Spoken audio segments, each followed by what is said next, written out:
What's up, YouTube? In today's video, we're going to be talking about Darryn Peterson's Jazz debut in the Summer League. He played 2 games, one against the Atlanta Hawks, the second one against the Memphis Grizzlies. We're just going to kind of go play by play with Darryn Peterson, kind of watch, see what happened. He's had 2 really stellar games to start off Summer League. He'll take a rest in their 3rd Summer League game in Salt Lake City. But we're going to break down some film. If you like the video, feel free to subscribe to the channel, like it, comment, all that fun stuff. And let's get into the breakdown for Darryn Peterson. First thing I want to call out here is the starting lineup for the Jazz on this. So they actually start Peterson. He's a 1 here with this lineup with Ace and Cody. And I feel like during his Summer League run, he'll have a lot of opportunity to have the ball in his hands. But it will be nice to watch Peterson and his kind of decision making as kind of being a more on-ball creator, because a lot of people were talking about his off-ball movement and his ability there, working off of off-ball screens and everything. But in these 2 games, we'll actually get a good idea of what he can do on ball, which is also super interesting for Peterson.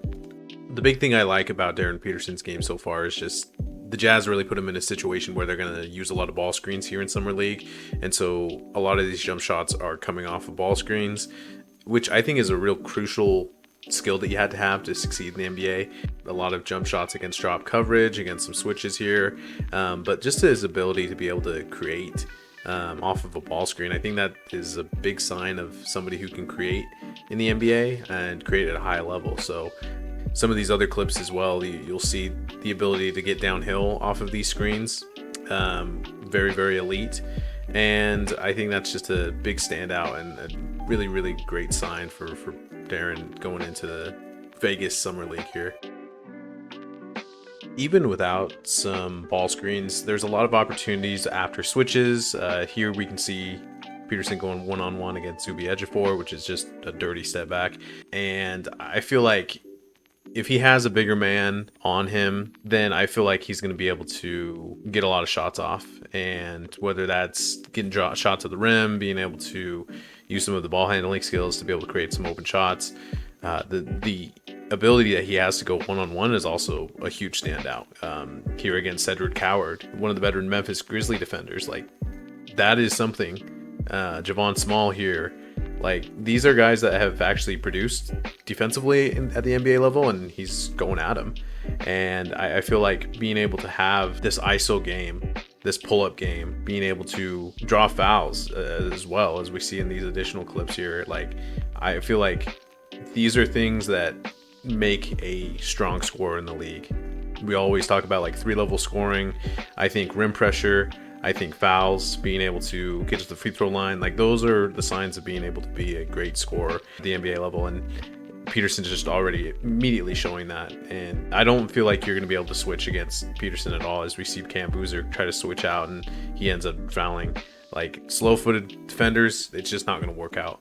And you can't tell me some of these like shots that Peterson doesn't remind you somewhat of Kobe. And that's why we threw this clip in here. Another quick point with Peterson is that we saw a little bit here in these first couple games Summer League. It was the transition game, like just being able to get out on a fast break opportunity and go score. These first 2 clips from the Hawks game are really evident that, like, while he may not be like the fastest player on the court at all times, like he's going to put pressure in these full court possessions in transition, being able to, off of a miss or make or steal, as we see here, be able to get to the rim, be able to generate some offense, be efficient. I think the biggest thing is being able to draw fouls on these. Like, defense isn't set. Putting the defense in like a vulnerable position, I think, is huge. And I think even just off of a miss too, some of these look really good, where it's just, hey, I'm gonna try to go get a bucket, and even if I miss, like at least I'm shooting and giving our team an opportunity to score. So that is another thing that I really enjoyed. There's been a lot made of the 12 assist game that Peterson had against the Grizzlies. I am kind of on the side of thinking that he is a really good secondary creator. I don't know if he's a primary ball handler. There's these opportunities, as we see here, where the opponents are throwing 2 guys on the ball and he's making the right read. These are not by any means like easy passes, but they are, I feel like, the right pass. And so if he's missing the right pass, I would have a lot of concerns. And I feel like a lot of the assists in the Grizzlies game, as we see a kick ahead here to Jackson Kohler, who he actually hits another kick ahead transition pass here in a moment. But I feel like a lot of these assists that he had in the Grizzlies games were a lot of assists where he's kicking out or he's making just the right read. It's not necessarily setting somebody up. It's not, making really tough skip passes. It's, a lot of easier reads in my opinion. Now we kind of get to some of the negatives that we've seen from Summer League. There was also 8 turnovers in that Hawks game. Some of them were off of really bad passes.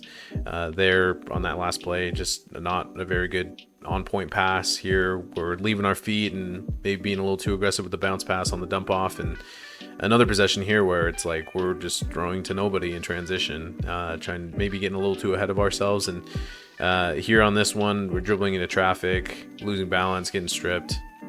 Also 2 kind of random mistakes where he's just dribbling off his foot. Like, it kind of crazy in my opinion to kind of see that in Summer League. So that's a little bit of a negative. Also, just being out of position here, he runs out of frame after assuming that the Jazz were able to get a steal. Another kind of slower closeouts, just not being ahead of where you need to be at on defensive rotations. Another one here where kind of ball watching a little bit, maybe jumped ahead and thought the switch was happening. So look, I understand he's on a team where they just got put together pretty quickly, and I just think some of the closeouts were a little slow, getting caught up on screens. Nothing huge, but overall I actually do think that there's a lot of super big positives, mostly on the offensive side of the ball for Peterson, and it's going to be really awesome to watch him go up against some more competition in the Summer League in Vegas. Game 1 against AJ DeBonsa and the Wizards coming up here soon, and we'll have a video breaking that down when it comes out. But again, thanks for watching the video, and subscribe to the channel if you like this. We'll see you soon.